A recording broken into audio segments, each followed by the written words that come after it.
আসসালামু আলাইকুম প্রিয় শিক্ষার্থীরা, আশা করি সবাই ভালো আছো। আমরা হিসাব বিজ্ঞানের উপরে ৩টি ক্লাস নিয়েছিলাম। সেখানে বিভিন্ন টপিক সম্পর্কে আলোচনা করেছি। সেই টপিকগুলোর উপর ভিত্তি করে আমাদের কথা ছিল এমসিকিউ প্র্যাকটিস করব। আজকে সেই এমসিকিউ প্র্যাকটিস ক্লাস। এই ক্লাসটি খুবই গুরুত্বপূর্ণ। এখানে যত ক্লাসগুলোর মোটামুটি সবগুলো টপিকের উপর এমসিকিউ দেয়া আছে।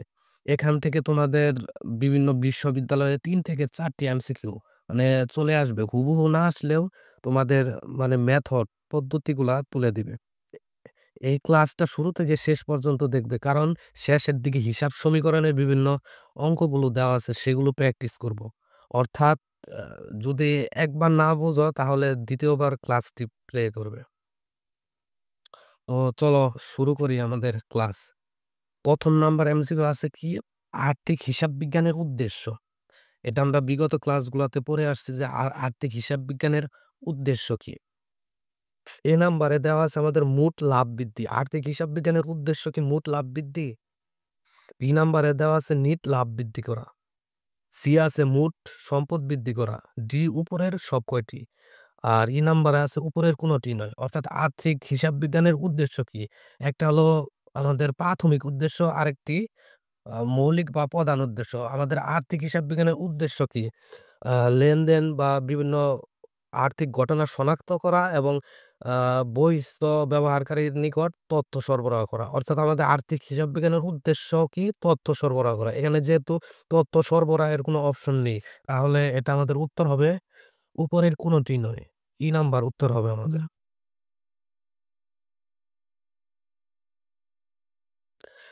তারপরে আছে লুকা পাকিওলি কি ছিলেন একজন? তিনি হিসাব বিজ্ঞানী ছিলেন, সমাজবিজ্ঞানী নাকি গণিতবিদ? লুকা পাকিওলি ছিলেন একজন গণিতবিদ। তারপর আছে চার্টার্ড অ্যাকাউন্টিং ফার্ম এর মালিকদের কি বলা হয়? এটা চট্টগ্রাম বিশ্ববিদ্যালয়ে ১৮১৯ সালে চলে আসছে। অর্থাৎ চার্টার্ড অ্যাকাউন্টিং ফার্মের মালিকদের বলা হয় পাবলিক অ্যাকাউন্ট্যান্ট। পাবলিক অ্যাকাউন্ট্যান্ট কারা? কিছু ব্যক্তিবর্গ যারা মানে কোনো প্রাইভেট প্রাইভেট অ্যাকাউন্টিং সেক্টরে কাজ না করে নিজেরা উদ্যোগ নিয়ে একটি ফার্ম গড়ে তোলে, সেটাই হলো চার্টার্ড অ্যাকাউন্টিং ফার্ম। আর এই মালিকদের বলা হয় পাবলিক অ্যাকাউন্ট্যান্ট।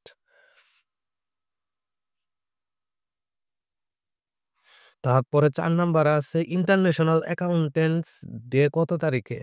অর্থাৎ এটা আমাদের ১০ নভেম্বর। নিচের কোনটি হিসাব প্রক্রিয়ার অন্তর্ভুক্ত নয়? আচ্ছা আমরা পড়ি শনাক্তকরণ। এটা কি হিসাব প্রক্রিয়ার অন্তর্ভুক্ত? শনাক্তকরণ তো আমাদের হিসাব প্রক্রিয়ার অন্তর্ভুক্ত। তারপরে আছে যাচাইকরণ। এটা কি অন্তর্ভুক্ত? আমাদের বলছে অন্তর্ভুক্ত নয়, সেটি বের করতে হবে। তাহলে লিপিবদ্ধকরণ এটা হিসাব বিজ্ঞানের অন্তর্ভুক্ত। তথ্য আদান-প্রদান অন্তর্ভুক্ত। কিন্তু যাচাইকরণ আমরা কোন জায়গায় পাইনি যে হিসাব বিজ্ঞানের অন্তর্ভুক্ত একটি বিষয়। এই যাচাইকরণ হলো মানে হিসাব বিজ্ঞানের বহিঃস্থ একটি বিষয়, মানে অন্তর্ভুক্ত নয়। তাহলে উত্তর হবে বি। তারপরে আছে নিচের কোনটি লিপিবদ্ধ প্রক্রিয়ার অংশ নয়? অর্থাৎ নয় বলছে। লিপিবদ্ধকরণ প্রক্রিয়ার অংশ নয়। লেনদেন বিশ্লেষণ।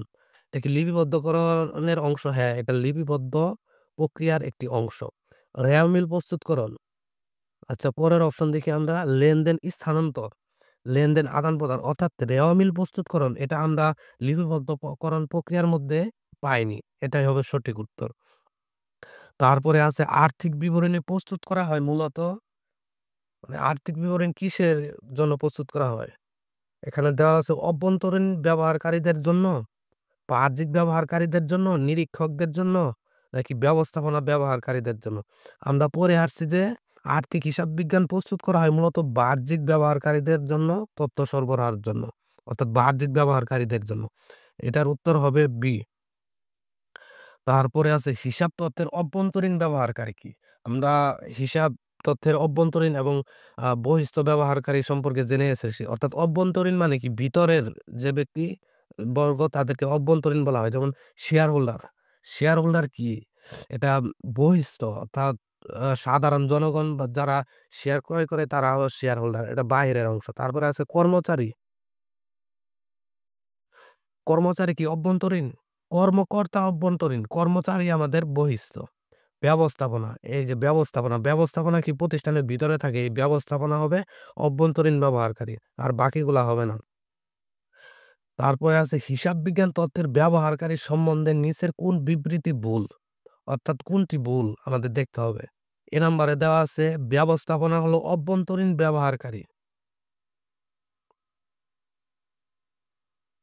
আচ্ছা ব্যবস্থাপনা কি অভ্যন্তরীণ ব্যবহারকারী? হ্যাঁ, ব্যবস্থাপনা অভ্যন্তরীণ ব্যবহারকারী এটা সঠিক। কিন্তু আমাদের বলছে যে কোন বিবৃতি ভুল, ভুলটা এখানে বের করতে হবে। তারপরে আছে কর কর্তৃপক্ষ হলো বহিঃস্থ ব্যবহারকারী। কর কর্তৃপক্ষ বহিঃস্থ ব্যবহারকারী এটাও সত্য। তারপরে আছে কর্মচারী হলো অভ্যন্তরীণ ব্যবহারকারী।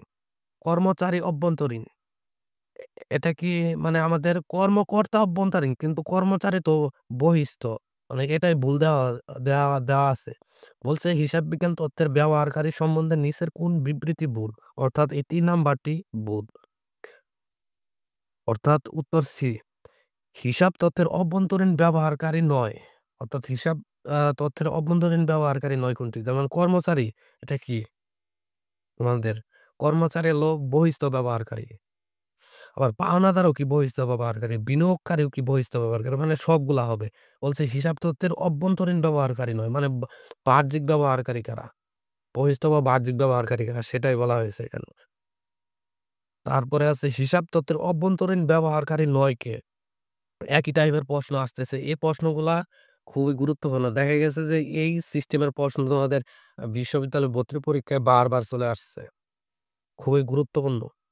হিসাব তথ্যের অভ্যন্তরীণ ব্যবহারকারী নয় কে? অর্থাৎ আমাদের আ বাহ্যিক বা বহিঃস্থ ব্যবহারকারী বের করতে হবে। নয় বলা হয়েছে। এই বিষয়গুলো আমাদের খুবই খেয়াল রাখতে হবে। যেমন ক্রয় ব্যবস্থাপক। ক্রয় ব্যবস্থাপক কি আমাদের? অভ্যন্তরীণ ব্যবহারকারী। বিক্রয় ব্যবস্থাপক কি? অভ্যন্তরীণ। আমরা পড়ে আসছিলাম যে ব্যবস্থাপক থাকলে মোটামুটি সেটা কি? অভ্যন্তরীণ ব্যবহারকারী হয়ে থাকে। সরকার কি? বাহিরের একটা বিষয়। এই সরকার হবে আমাদের বাহ্যিক বা বহিঃস্থ। তাহলে আমাদের ১১ র উত্তর সি। তারপর আছে নিচের কে অভ্যন্তরীণ হিসাব বিজ্ঞান তথ্যের ব্যবহারকারী নয়? অর্থাৎ আমাদের বাহ্যিক ব্যবহারকারী বের করতে হবে। অভ্যন্তরীণ ব্যবহারকারী নয়। পাওনাদার কি আমাদের? পাওনাদার তো বাহ্যিক ব্যবহারকারী। অন্যদিকে প্রধান নির্বাহী কর্মকর্তা অভ্যন্তরীণ, প্রধান আর্থিক কর্মকর্তা অভ্যন্তরীণ, ভান্ডার ব্যবস্থাপক এ সবগুলা কি অভ্যন্তরীণ। তাহলে আমাদের সঠিক উত্তর কি? এ। কোনটি লেনদেন নয়? অর্থাৎ আমরা কন্ডিশন গুলা দেখি। বাকিতে মাল ক্রয় করা হলো। বাকিতে মাল ক্রয় করা হলে আমাদের লেনদেন হবে। ২ টি পক্ষ তৈরি হবে এবং অর্থের মূল্যে পরিমাপযোগ্যতা তৈরি হবে। তার মানে এটি লেনদেন। তারপরে আছে দালান কোঠার উপর ১০% অবচয় ধার্য করা হলো। অবচয় ধার্য করা হলে আমাদের লেনদেন হিসাবে গণ্য হবে। তারপরে আছে কি গত মাসের বেতন বর্তমান মাসে প্রদান করা হলো। এটিও আমাদের লেনদেন হবে। কিন্তু ডি নাম্বারে লক্ষ্য করলে দেখো গত বছরের তুলনায় এবছর বিক্রি ৳৭,০০০ কম হয়েছে। অর্থাৎ বিক্রি কম হয়েছে এটা একটা কি ঘটনা কিন্তু এটা কোনো লেনদেন না। অর্থাৎ আ এটা আমাদের কি লেনদেন হবে না। তারপরে ১৪ নম্বর আছে নিচের কোন খরচটির জন্য নগদ অর্থ ব্যয় হয় না? অর্থাৎ এমন একটি লেনদেন যার জন্য নগদ অর্থ ব্যয় হয় না। এটা দেখো বারবার চলে আসছে। এটা খুবই গুরুত্বপূর্ণ। যেমন আ বিক্রয় কমিশন। বিক্রয় কমিশন দিলে আমাদের কি টাকা দিতে হবে, নগদ টাকা দিতে হবে। অগ্রিম প্রদত্ত বীমা। অগ্রিম প্রদত্ত বীমা মানে কি? অগ্রিম আমাদের আর দ্রুত টাকা দিয়ে ফেলতে হবে। অর্থাৎ আগেই টাকা দিতে হবে। বেতনের জন্য কি আমাদের নগদ অর্থ ব্যয় করতে হবে। বাড়ার জন্য নগদ ব্যয় করতে হবে। কিন্তু অবচয় যেকোনো সম্পত্তির উপর হয়। যেহেতু সম্পত্তির উপর হয় এটা মানে অনগদ। এর জন্য আমাদের কি নগদ অর্থ ব্যয় হবে না। তাহলে সঠিক উত্তর ই। তারপর ১৫ নাম্বার আছে দেখো নিম্নের কোন ঘটনাটি হিসাব বিজ্ঞানে লিপিবদ্ধ হয় না? যেমন ধারে যন্ত্রপাতি ক্রয়, এটা কি আমাদের লিপিবদ্ধ কয় লিপিবদ্ধ হয়, এটা একটি লেনদেন। ব্যবসায়ে নগদ বিনিয়োগ মানে কি আমাদের লেনদেন। মালিক কর্তৃক ব্যক্তিগত প্রয়োজনে উত্তোলন, এটাও লেনদেন। ধারে বিক্রয় লেনদেন। কিন্তু একজন কর্মচারী চাকরিচ্যুত হয়। এর ফলে কি আমাদের কোনো আর্থিক ঘটনা নেই এখানে। আমাদের ২ টা পক্ষ নেই। যার ফলে এটা কি লেনদেন না। এটা হিসাব বিজ্ঞানে লিপিবদ্ধ হবে না। অর্থাৎ সঠিক উত্তর ই। কোন ঘটনাটি লেনদেন নয়? একই টাইপের প্রশ্ন। এই প্রশ্নগুলা তোমাদের চলে আসতে পারে, খুবই গুরুত্বপূর্ণ। যেমন হিসাবকালের অপরিশোধিত বেতন, লেনদেন। সেবা দান হতে আয়, লেনদেন। মজুত পণ্যের মূল্যবৃদ্ধি। দেখো মজুত পণ্যের মূল্যবৃদ্ধি, আমরা সবসময় কি মজুত পণ্যের মূল্য যে মূল্য কম সেটা ধরা হয়। এর জন্য কি মজুত পণ্যের মূল্য বৃদ্ধি পেলেও কি আমাদের লেনদেন হবে না। দুর্ঘটনায় পণ্য নষ্ট হওয়ার ফলে কি হবে আমাদের লেনদেন তৈরি হবে। অর্থাৎ এটা আ আর্থিক অবস্থার পরিবর্তন বা পরিবর্তন তৈরি হবে। দেওয়া আছে কোন লেনদেনের জন্য নগদ অর্থ ব্যয় হবে। অর্থাৎ আমাদের দেখতে হবে কোন লেনদেনের ফলে নগদ অর্থ ব্যয় হবে। এ নাম্বারে দেওয়া আছে অবচয়। অবচয়ের ফলে আমাদের নগদ অর্থ ব্যয় হবে না।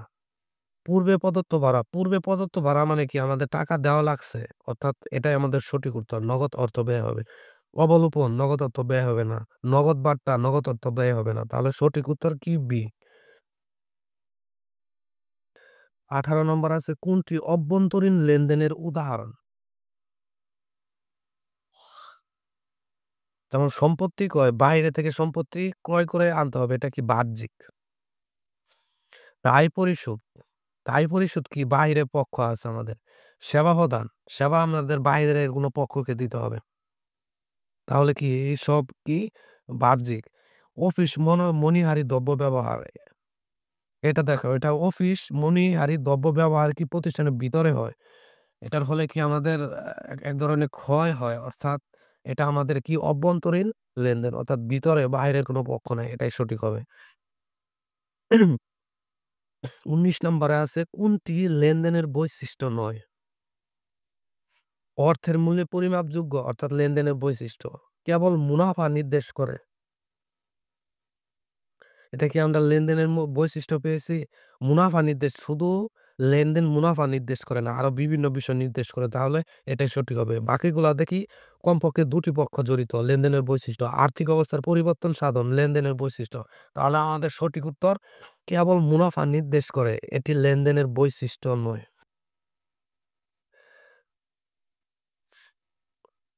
নিম্নের কোনটিকে অন্তঃলেনদেন হিসাবে চিহ্নিত করা যায়? যেমন ম্যানেজারকে বেতন প্রদান। ম্যানেজার কি আমাদের? ম্যানেজার কি বাহ্যিক একটা ব্যক্তি না? তাহলে এটা কি অন্তঃলেনদেন না। তারপরে আছে রহিমের নিকট হতে ধারে পণ্য ক্রয়ে। রহিম মানে কি বাহিরের কেউ। এটাও কি অন্তঃলেনদেন না। যন্ত্রপাতির অপচয় ধার্য করা হলো। অর্থাৎ যন্ত্রপাতি ক্রয় করছি আমার প্রতিষ্ঠানে, আমার প্রতিষ্ঠানে আছে। সেই প্রতিষ্ঠানের যন্ত্রপাতির অপচয়। এটা কি একটা বিষয়। এটা কি আমাদের অন্তঃলেনদেন হবে। তাহলে সঠিক উত্তর সি। তারপরে ২১ নম্বরে আছে কোনটি লেনদেন নয়? অফিস ভাড়া প্রদান লেনদেন, বেতনভুক্ত একজন কর্মী নিয়োগ। আচ্ছা পরে দেখি গ্রাহককে নগদে আয়কর লেনদেন, আয়কর পরামর্শ প্রদান লেনদেন, অগ্রিম বীমার ১ মাস মেয়াদ উত্তীর্ণ লেনদেন। অর্থাৎ বেতনভুক্ত একজন কর্মী নিয়োগ দেওয়া, কোনো কর্মী নিয়োগ প্রতিষ্ঠানে দেওয়া এটা কি লেনদেন হবে না। এটা একটা ঘটনা মাত্র। তারপর আছে আমাদের ২২ নম্বর, ব্যবসায়ের আর্থিক অবস্থা প্রভাবিত করে এমন অর্থনৈতিক ঘটনাকে কি বলা হয়? ব্যবসায় আর্থিক অবস্থা প্রভাবিত করে এমন অর্থনৈতিক আ বিষয়কে আমরা কি বলি? ব্যবসায়িক লেনদেন বলে থাকি। অর্থাৎ ২ নাম্বার সঠিক। তারপরে ২৩ নাম্বার, ঘটনা না হয়ে লেনদেন কোনটি? যেমন কুঋণ সঞ্চিতি। এটা কোনো ঘটনা না। তারপরেও কি এটা? লেনদেন। অর্থাৎ সম্ভাব্য বিষয়ের উপর ভিত্তি করে আমাদের পূর্ব পরিকল্পনা পূর্বে যে সঞ্চিতি দেওয়া হয়, অর্থাৎ সেটাই হলো কুঋণ সঞ্চিতি। এটা ঘটনা না সরাসরি। তারপরেও এটি লেনদেন। প্রধানকে শেয়ার কর্তৃক খুচরাকে শেয়ারের টাকা প্রদান করা হলে, অর্থাৎ প্রধানকে শেয়ার খুচরাকে শেয়ারকে টাকা প্রদান করা হলে উহা কি ধরনের লেনদেন? এটা দৃশ্যমান হবে, নগদ হবে, অভ্যন্তরীণ। অর্থাৎ ক্যাশিয়ার তো প্রতিষ্ঠানের ভিতরে ২ জন ক্যাশিয়ার থাকে। একজন প্রধান ক্যাশিয়ার আরেকজন খুচরা ক্যাশিয়ার। তাহলে কি আমাদের সবগুলো হবে। তারপর ২৫ নম্বরে আছে অন্তঃলেনদেনের উদাহরণ নয়। অন্তঃলেনদেনের উদাহরণ নয় কোনটি? পণ্য ক্রয়, এটা বাহ্যিক বিষয়, বাইরের একটা পক্ষ থাকবে। এটি তাহলে আমাদের অন্তঃলেনদেনের উদাহরণ নয়। হুম। সাধারণত ডেবিট ব্যালেন্স থাকা হিসাবসমূহ দেখি কোনগুলা ডেবিট, যেমন সম্পত্তি ডেবিট ব্যালেন্স প্রকাশ করে। ব্যয় ডেবিট কিন্তু আয় ক্রেডিট হবে না। সম্পদ ডেবিট, দায় ক্রেডিট হবে না। তারপরে আছে সম্পদ ডেবিট, ব্যয় আমাদের কি ডেবিট এবং মালিকানা সত্ত্ব কি ক্রেডিট হবে না। তাহলে শেষে একটা থাকে সম্পদ ডেবিট প্রকাশ করে মালিকদের উত্তোলন, ব্যয় সবই ডেবিট। তাহলে ডি নাম্বার হবে সঠিক উত্তর। ২৭ নম্বরে বলা আছে বিপরীত সম্পত্তি কি ধরনের জের প্রকাশ করে? সম্পত্তি কি জের প্রকাশ করে? ডেবিট জের। অর্থাৎ সম্পত্তি আমাদের কি ডেবিট জের প্রকাশ করে। আর বিপরীত সম্পত্তি মানে কি? উক্ত বিষয়টির বিপরীত বিষয় প্রকাশ করবে। অর্থাৎ বিপরীত সম্পত্তি যদি ডেবিট হয় তাহলে বিপরীত সম্পত্তি ক্রেডিট হবে। তাহলে বিপরীত সম্পত্তি কি ধরনের জের প্রকাশ করে? ক্রেডিট জের প্রকাশ করে। তারপর আছে একটি হিসাব কত ধরনের জের প্রকাশ করতে পারে? একটি হিসাব ডেবিট, ক্রেডিট এবং শূন্য জের প্রকাশ করতে পারে। নিচের কোন হিসাব সেট এর সাধারণত ক্রেডিট উদ্বৃত্ত থাকে? এখন আমাদের দেখতে হবে হিসাব সেট ও ক্রেডিট, যেমন আয় ক্রেডিট, মূলধন ক্রেডিট, সম্পদ ডেবিট হবে না। দায় ক্রেডিট, মূলধন ক্রেডিট, ব্যয় ডেবিট হবে না। সবগুলা ক্রেডিট হতে হবে। আয় ক্রেডিট, দায় ক্রেডিট, মূলধন ক্রেডিট। অর্থাৎ এটাই আমাদের সঠিক উত্তর।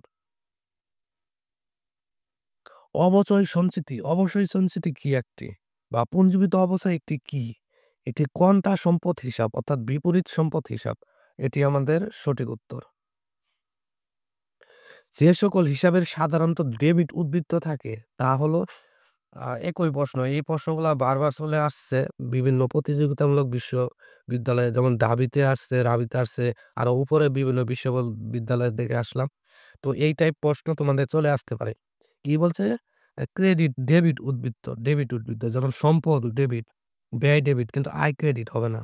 সম্পদ ডেবিট, ব্যয় কি ডেবিট এবং পরিশোধিত মূলধন ক্রেডিট হবে না। তাহলে সম্পদ কি ডেবিট, দায় কি ক্রেডিট, আবার লভ্যাংশ ডেবিট হবে না, ক্রেডিট চলে আসছে। তো এই সম্পদ, ব্যয়, লভ্যাংশ এই সবই কি ডেবিট, তাহলে এটাই আমাদের সঠিক উত্তর। তারপরে বলা আছে অনুপার্জিত আয় একটি কি? অনুপার্জিত আয় কি? মানে আমি আয় করার আগেই উপার্জন করে নিলাম। অর্থাৎ আয় করার আগেই তার কাছ থেকে টাকা নিয়ে নিলাম। এটি একটি দায়। এই যে দায়।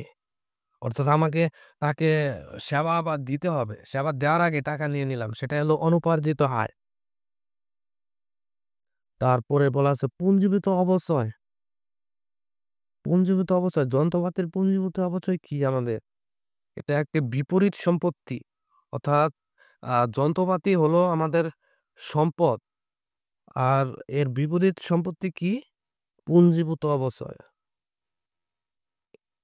পুঞ্জীভূত অবচিতির উদাহরণ একটি ব্যয়ের, একটি অলিখিত আয়ের, একটি দায়ের। এটা হবে একটি প্রতি হিসাবের।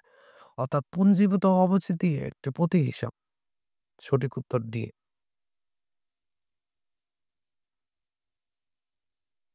খরচ জাতীয় হিসাবসমূহ।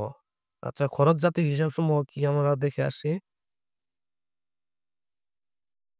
খরচ জাতীয় হিসাব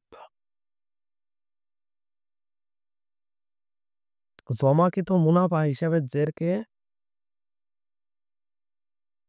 বাড়ায়। আচ্ছা, পরে দেখি সাধারণত ক্রেডিট জের থাকে।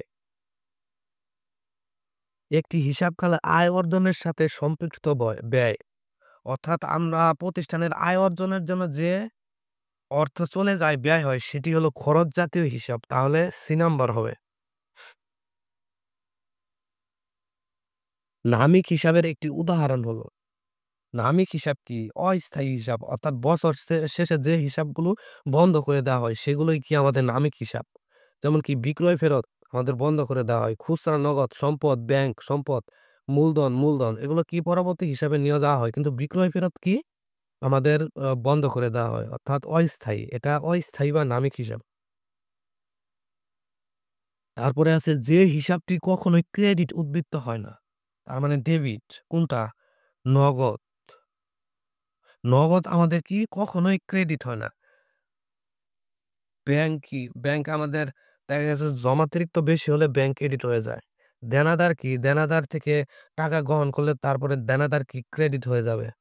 কিন্তু নগদ সবসময় আমাদের বেশি থাকে। অর্থাৎ এর জন্য কি? নগদ কখনো ক্রেডিট হবে না। তারপরে ৩৮ নম্বরে বলা আছে, ব্যাংক কর্তৃক প্রদত্ত ঋণ ব্যাংকের জন্য কোন ধরনের হিসাব? ব্যাংক কর্তৃক প্রদত্ত ঋণ ব্যাংকের জন্য সম্পদ, আমার জন্য দায়। অর্থাৎ ব্যাংক যে দিল, তার ব্যাংকের নিজের কাছে একটি কি সম্পদ। আর আমি তো নিলাম তার কাছ থেকে। অর্থাৎ আমি তার কাছে দায়ী, আমি দায়ী। কিন্তু তার কাছে এটা সম্পদ। অর্থাৎ সঠিক উত্তর ডি। তারপরে আছে নিচের কোন লেনদেনটি করলে কোম্পানির মোট সম্পত্তি ৳১৫,০০০ বৃদ্ধি পাবে? অর্থাৎ মোট সম্পত্তি বৃদ্ধি পেতে হবে। দেখি আমরা নগদ ৳১৫,০০০ দায় পরিশোধ করা হলো। আমাদের কি হচ্ছে? নগদে ৳১৫,০০০ দায় পরিশোধ করা হলে নগদ ৳১৫,০০০ কমে যাবে। আবার কি আমাদের দায়ও ৳১৫,০০০ কমে যাবে। তাহলে কি হলো? তাহলে আমাদের তো আ মানে সম্পত্তি বাড়লো না। অর্থাৎ সম্পত্তি কমে গেল, দায়ও কমে গেল। এটা হবে না। তারপরে আছে নগদ ৳১৫,০০০ একটি গাড়ি ক্রয় করা হলো। ন গাড়ি একটি সম্পদ। অর্থাৎ নগদ ৳১৫,০০০ চলে গেল, আবার আমাদের গাড়ি আসলো। অর্থাৎ একবার সম্পদ কমলো এবং একবার সম্পদ বাড়লো। এটাও হবে না। সি নাম্বারে ধারে ৳১৫,০০০ আসবাবপত্র ক্রয় করা হলো। এখানে লক্ষ্য করেন, আসবাবপত্র মানে কি সম্পদ। তাহলে আমাদের সম্পদ বৃদ্ধি। আর ধারে ক্রয় করার ফলে আমাদের কি দায় বৃদ্ধি পেয়েছে। অর্থাৎ আল্টিমেটলি আমাদের কি সম্পদ বৃদ্ধি থাকলো। অর্থাৎ উত্তর সি হবে। তারপর আছে ৪০ নাম্বার আছে, বছরের শুরুতে এবিসি ট্রেডার্স এর মোট সম্পদ ছিল ৳১০,০০,০০০ এবং দায় ছিল ৳৫,০০,০০০। সারা বছরে সম্পদ বৃদ্ধি পায় ৳২,০০,০০০ এবং দায় হ্রাস পায় ৳১,৫০,০০০। উক্ত বছরের আয় ৳২০,০০,০০০, ব্যয় ৳১২,০০,০০০ এবং উত্তোলন ৳৩,০০,০০০। বছর শেষে নিট সম্পত্তির পরিমাণ কত? অনেক বড় একটা অঙ্ক। এটা তোমাদের ১ম এ বুঝতে হবে।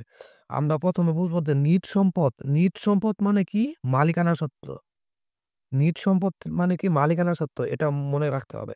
অর্থাৎ আমাদের মালিকানা সত্ত্ব চেয়েছে। তাহলে আমরা হিসাব সমীকরণ পড়েছিলাম। হিসাব সমীকরণে কি পড়েছিলাম? হিসাব সমীকরণে আমাদের একটা সূত্র ছিল। সেই সূত্র অনুসারে বসাবো। তাহলে আমাদের অঙ্ক হয়ে যাবে। আমাদের সূত্র কি ছিল? সূত্র ছিল এরকম। সূত্রটি বসাই আমরা। A = L যোগ OE, অর্থাৎ আমরা ৩ টা ভাগে ভাগ করব। এখন দেখো খেয়াল করতে হবে, বছরের শুরুতে এবিসি ট্রেডার্সের মোট সম্পত্তি ছিল কত? ৳১০,০০,০০০। আমরা ৳১০,০০,০০০ লিখে ফেলি। এবং দায় ছিল কত? এই যে দায় ছিল ৳৫,০০,০০০। তাহলে আমরা ৳৫,০০,০০০ লিখে ফেলি। তাহলে এ = দায় যোগ মালিকানা সত্ত্ব। অর্থাৎ সম্পত্তি আমাদের ১০,০০,০০০ আছে। কিন্তু এই পাশে দায় আছে ৳৫,০০,০০০। তাহলে এই পাশ আর এই পাশটা আমাদের মিল থাকতে হবে, সমান থাকতে হবে। তাহলে আমাদের ৳৫,০০,০০০ কম আছে। এই ৳৫,০০,০০০ কি এই পাশে মালিকানা সত্ত্ব। এটা কি বছরের শুরুতে। তারপরে দেখো কি বলছে? সারা বছরে সম্পদ বৃদ্ধি পায় কত? ৳২,০০,০০০। অর্থাৎ সম্পদ বৃদ্ধি দেই আমরা ২,০০,০০০। এই যে সম্পদ বৃদ্ধি পেল ৳২,০০,০০০। আচ্ছা দিলাম। তারপরে কি বলছে? দায় হ্রাস পায় কত? ৳১,৫০,০০০। এই যে দায় হ্রাস দিলাম ১,৫০,০০০। এখন লক্ষ্য করো এই পাশে কি আমাদের ৳২,০০,০০০ প্লাস আছে এ। অর্থাৎ এ এর = L যোগ ই হতে হবে। এখন এখানে এই পাশে ২,০০,০০০ আছে, এই পাশে কি ১,৫০,০০০ মাইনাস আছে। অর্থাৎ আমাদের এই পাশেও ২,০০,০০০ করতে হবে। এই পাশে ২,০০,০০০ করতে গেলে আমাদের কি করতে হবে? অর্থাৎ এখানে মালিকানা সত্ত্বের মধ্যে ৳৩,৫০,০০০ বৃদ্ধি করতে হবে। ৩,৫০,০০০ থেকে ১,৫০,০০০ চলে গেলে থাকে ২,০০,০০০, অর্থাৎ সমান। তারপরে আমাদের কি? আয় এবং ব্যয়, উত্তোলন এগুলো আমাদের কাউন্ট করা যাবে না। এগুলো আমাদের এই বিষয় না। তাহলে আমরা এখন কি চেয়েছিল? নিট সম্পদ অর্থাৎ নিট মালিকানা সত্ত্ব। অর্থাৎ মানেই তো আমাদের মালিকানা সত্ত্ব। অর্থাৎ মালিকানা সত্ত্ব যোগ করে দেই। উপরে ছিল ৫,০০,০০০ আর ৩,৫০,০০০ তাহলে ৮,৫০,০০০ হলো আমাদের নিট সম্পদ অর্থাৎ নিট মালিকানা সত্ত্ব। এই যে ৮,৫০,০০০। এই ম্যাথটা খুবই গুরুত্বপূর্ণ। বিশেষ করে এটা সরাসরি না আসলেও এর অনুরূপ ম্যাথ প্রত্যেক বছর বিভিন্ন বিশ্ববিদ্যালয়ে চলে আসে। অর্থাৎ আবার আমরা রিভিশন দেই তোমাদের বুঝার সাথে। অর্থাৎ বছরের শুরুতে মোট সম্পত্তি ছিল ৳১০,০০,০০০ এবং দায় ছিল ৳৫,০০,০০০। অর্থাৎ সম্পদের জায়গায় ৳১০,০০,০০০ বসিয়ে দিলাম এবং দায়ের জায়গায় ৳৫,০০,০০০ বসিয়ে দিলাম। আমাদের শর্ত কি? সম্পত্তি সমান দায় যোগ মালিকানা সত্ত্ব হতে হবে। তাহলে আমাদের মালিকানা সত্ত্বের জায়গায় কি ৳৫,০০,০০০ বসিয়ে দিলে ২ বার সমান হবে ১০,০০,০০০। তারপর কি ৳২,০০,০০০ সম্পদ বৃদ্ধি পায় বসিয়ে দিলাম। একইভাবে দায় হ্রাস পায় ৳১,৫০,০০০। তাহলে আমাদের সম্পত্তির পাশে ২,০০,০০০ প্লাস আছে। কিন্তু দায় এবং মালিকানা সত্ত্বের পাশে কি আছে? দায়ের জায়গায় আমার ৳১,৫০,০০০ মাইনাস আছে। অর্থাৎ এটা ৳২,০০,০০০ বানাতে হলে মালিকানা সত্ত্বের জায়গায় ৳৩,৫০,০০০ যোগ করতে হবে। তাহলে ৳২,০০,০০০ হবে। তারপর আমরা মালিকানা সত্ত্ব যোগ করে দিয়েছি। দেওয়ার পরে আমাদের ৳৮,৫০,০০০ হয়েছে।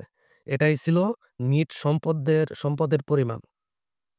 তারপর ৪১ নম্বরে বলা আছে ২০২০ সালে রাসোনা কোম্পানির সম্পত্তি ৳৭০,০০০ কমেছে। অর্থাৎ সম্পত্তি ৳৭০,০০০ কমেছে এবং দায় ৳১,০০,০০০ বেড়েছে। ফল ফলশ্রুতিতে মালিকানা সত্ত্ব কত টাকা কমেছে বা বেড়েছে? আচ্ছা আমরা সূত্রে বসাই দেই। আমরা কি পড়েছিলাম? A = L যোগ OE। আচ্ছা এখন আমরা সম্পত্তি কমেছে কত? ৳৭০,০০০ মাইনাস আর দায় বেড়েছে কত? ৳১,০০,০০০ অর্থাৎ দায় বেড়েছে ৳১,০০,০০০। ফলশ্রুতিতে ফল ফলশ্রুতিতে মালিকানা সত্ত্ব কি হবে? অর্থাৎ আমাদের এই পাশ এই পাশ সমান করতে হবে। এই পাশ মাইনাস ৭০,০০০ আছে। আর এই পাশে দায়ের জায়গায় ৳১,০০,০০০ প্লাস আছে। তাহলে আমাদের মাইনাস করতে হবে। মাইনাস করতে গেলে কি ৳১,৭০,০০০ থেকে যদি আমরা ৳১,০০,০০০ বিয়োগ করি তাহলে মাইনাস থাকবে ৳৭০,০০০ আর এই পাশেও মাইনাস থাকবে ৳৭০,০০০ তখন সমান হয়ে যাবে। তাহলে আমাদের কি মালিকানা সত্ত্ব কি ৳১,৭০,০০০ কমে যাচ্ছে। এটাই সঠিক উত্তর। তারপরে ৪২ নম্বরে আলিফ কোম্পানি ৳১০,০০০ অফিস আসবাবপত্র স্বল্পমেয়াদী অঙ্গীকারপত্র ইস্যুর মাধ্যমে ক্রয় করেছে। অর্থাৎ আসবাবপত্র ক্রয় করেছে কিভাবে? অঙ্গীকারপত্র ইস্যুর মাধ্যমে। হিসাব সমীকরণে কি প্রভাব পড়বে? অর্থাৎ আমাদের সম্পত্তি বৃদ্ধি পাবে। আর কি দায়ও বৃদ্ধি পাবে। অর্থাৎ আমার আসবাবপত্র ক্রয় করার ফলে সম্পত্তি বৃদ্ধি পালো এবং অঙ্গীকারপত্র ইস্যু করার মাধ্যমে কি দায় বৃদ্ধি পারল। অর্থাৎ সম্পত্তি ও দায় উভয়ই বৃদ্ধি। অর্থাৎ এটা না, সি নাম্বার সম্পত্তি ও দায় উভয়ই বৃদ্ধি। তারপরে ৪৩ নাম্বার বলা আছে নিচের কোন সমীকরণটি সঠিক নয়? অর্থাৎ আমরা পড়েছি কি এ সমান এল যোগ উই এটা কি সঠিক? আবার এই সমান এল যোগ ওই। এই ওই যদি এই পাশে নিয়ে আসি তাহলে এ মাইনাস এল সমান ওই। তাহলে এটাও সঠিক। ওই এটাও সঠিক। কিন্তু আমরা যদি ওই এই পাশে আনতে যাই তাহলে মাইনাস হয়। কিন্তু এখানে আছে প্লাস। এটা কোনোভাবেই সম্ভব না। তাহলে এটাই আমাদের কি সঠিক আনসার অর্থাৎ সমীকরণটি সঠিক নয়। তারপরে বলা আছে নিচের লেনদেনের কোনটি উদ্ধৃত্ত পত্রের সমষ্টিকে প্রভাবিত করবে না? মালিক কর্তৃক ৳৮,০০০ উত্তোলন। এর ফলে কি হচ্ছে? আমাদের সম্পত্তি কমে যাচ্ছে। একই সাথে কি? একই সাথে আমাদের আ আম উত্তোলন বেড়ে যাচ্ছে। উত্তোলন বেড়ে গেলে কি মালিকানা সত্ত্ব কমে যায়। অর্থাৎ এও কমে যাচ্ছে, উইও কমে যাচ্ছে। তাহলে কি আমাদের সমষ্টিকে প্রভাবিত সমষ্টিকে প্রভাবিত করছে। অর্থাৎ ২ পাশেই কমে যাচ্ছে। বলছে যে কোনটি প্রভাবিত করবে না।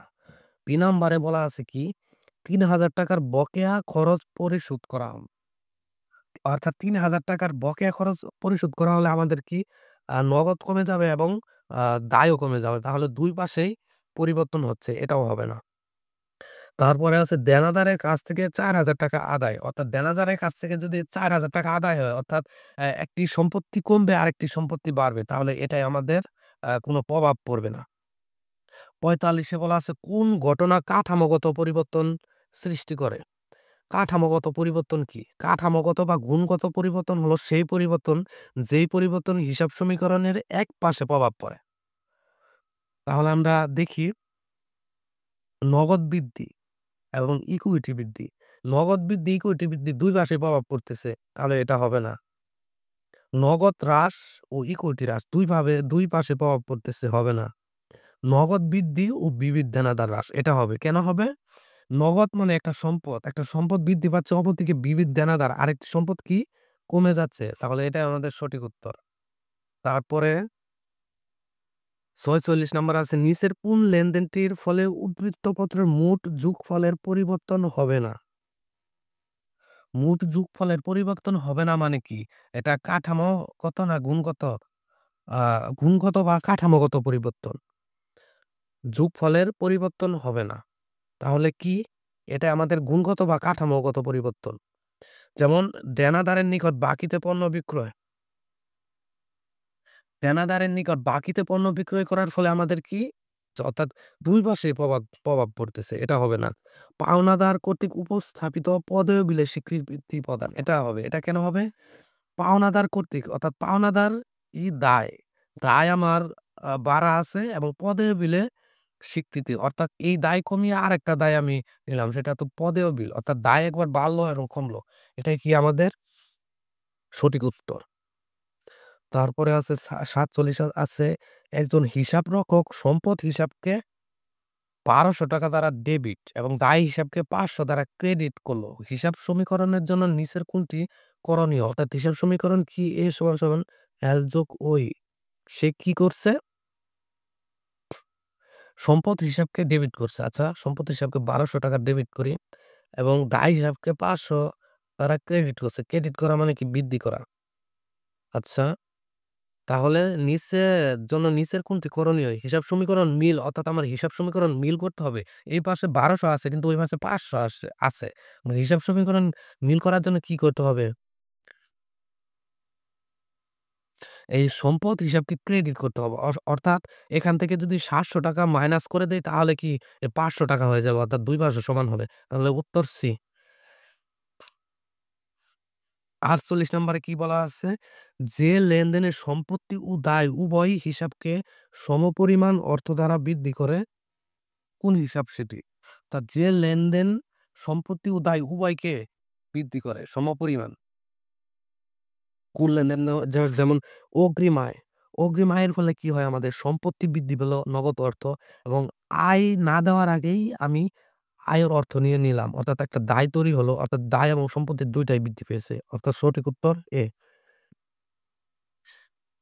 তারপরে ৩৯ নম্বরে আছে কি এবিসি কোম্পানির বৎসরের প্রারম্ভে মোট সম্পত্তি ও দায় ছিল যথাক্রমে। এটা একটা হিসাব সমীকরণের ম্যাথ। তাহলে কত ছিল? মোট সম্পত্তি ছিল ৳৮,০০,০০০ এবং দায় ছিল কত? ৳৫,০০,০০০। যদি সংশ্লিষ্ট বৎসরে সম্পত্তি ৳১,৫০,০০০ বৃদ্ধি পায় এবং দায় ৳৮০,০০০ হ্রাস পায়, তাহলে বৎসর শেষে মালিকানা সত্ত্ব কত হবে? কোনো প্যারা খাওয়ার দরকার নেই। আমরা সূত্র বসিয়ে দিয়ে অঙ্কটা শেষ করব। আচ্ছা সূত্র কি আমাদের? A = L + OA আচ্ছা এই পাশ সমান হতে হবে। এখন প্রারম্ভে মোট সম্পত্তি ছিল কত? ৮,০০,০০০ বসিয়ে দেই ৮,০০,০০০ তারপরে আমাদের দায় ছিল কত? ৳৫,০০,০০০ এ দায় ৳৫,০০,০০০ বসিয়ে দেই। তারপরে কি যদি সংশ্লিষ্ট বছরের সম্পত্তি ৳১,৫০,০০০ বৃদ্ধি অর্থাৎ ৳১,৫০,০০০ বাড়িয়ে দেই এবং দায় ৳৮০,০০০ হ্রাস। এই যে ৳৮০,০০০ হ্রাস আচ্ছা, আমাদের একটা বিষয় খেয়াল করতে হবে, সম্পত্তির পরিমাণ ছিল ৳৮,০০,০০০ কিন্তু দায়ের পরিমাণ ছিল ৳৫,০০,০০০ তাহলে শুরুতে তো আমাদের কম বেশি হচ্ছে। তাহলে আমাদের সমান করতে হবে শুরুতে অর্থাৎ ৮,০০,০০০ বানাতে হবে। তাহলে এখানে প্রারম্ভে মালিকানা সত্ত্ব কত ছিল? ৳৩,০০,০০০ ছিল। অর্থাৎ সম্পত্তি এবং মালিকানা সত্ত্ব দায় প্লাস মালিকানা সত্ত্ব সমান হতে হবে। বছরের প্রারম্ভে মোট সম্পত্তি ছিল ৳৮,০০,০০০, দায় ছিল ৳৫,০০,০০০। তাহলে মালিকানা সত্ত্ব দেওয়া নেই। আমাদের মালিকানা সত্ত্ব কত ছিল তাহলে? ৮,০০,০০০ বানাতে হলে ৩,০০,০০০ লাগবে। তাহলে ৩,০০,০০০ ছিল। তারপরে কি আমাদের সম্পত্তি বৃদ্ধি পেয়েছে ৳১,৫,০০,০০০ এবং দায় হ্রাস পেয়েছে ৳৮০,০০০। অর্থাৎ এই ৳১,৫০,০০০ এই পাশে মিলাতে হবে। এই ৳১,৫০,০০০ মিলানোর জন্য কি করতে হবে আমাদের? এই পাশে যদি আমরা ৳২,৩০,০০০ দেই, তাহলে কি হয় দেখেন। এই ৳২,৩০,০০০ থেকে ৮০ বাদ দিলে আমাদের কত থাকে? ৳১,৫০,০০০ থাকে। তাহলে মিলে যাচ্ছে। তাহলে বছরের শেষে আমাদের মালিকানা সত্ত্ব কত? ৩,০০,০০০ আর ২,৩০,০০০ মানে কত? ৳৫,৩০,০০০ বৃদ্ধি। অর্থাৎ এই যে ৳৫,৩০,০০০ এটাই হবে উত্তর। তারপরে সর্বশেষ এমসিকিউ, ব্যবসায়ের কোনো দায় বাড়লে অবশ্যই কি? অন্য দায় বাড়বে। বুঝলাম অন্য দায় বাড়বে অথবা সম্পত্তি বাড়বে।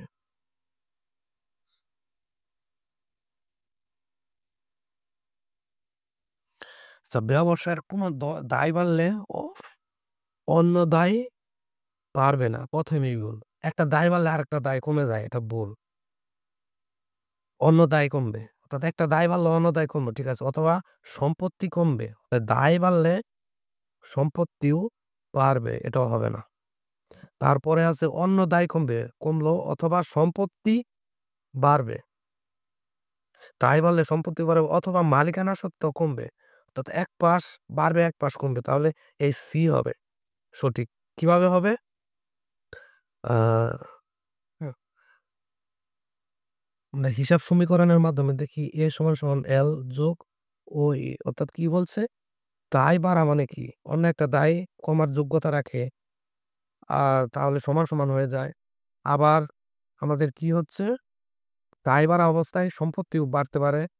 এই যে সম্পত্তি বাড়লে ২ পাশেই বৃদ্ধি পাচ্ছে। আবার আমাদের কি হতে পারে? অথবা মালিকানা সত্ত্ব কমবে। অর্থাৎ এই পাশে কমে যেতে পারে। অর্থাৎ এক পাশে পরিবর্তন হলে আমাদের পরিমাণগত বা গুণগত পরিবর্তন হচ্ছে। আর ২ পাশে সেটা নিট বা পরিমাণগত পরিবর্তন হচ্ছে। তাহলে আমাদের সব দিক দিয়ে বিবেচনা করে আমাদের মিলে যাচ্ছে কি? সি নাম্বারটা। তাহলে এটাই সঠিক।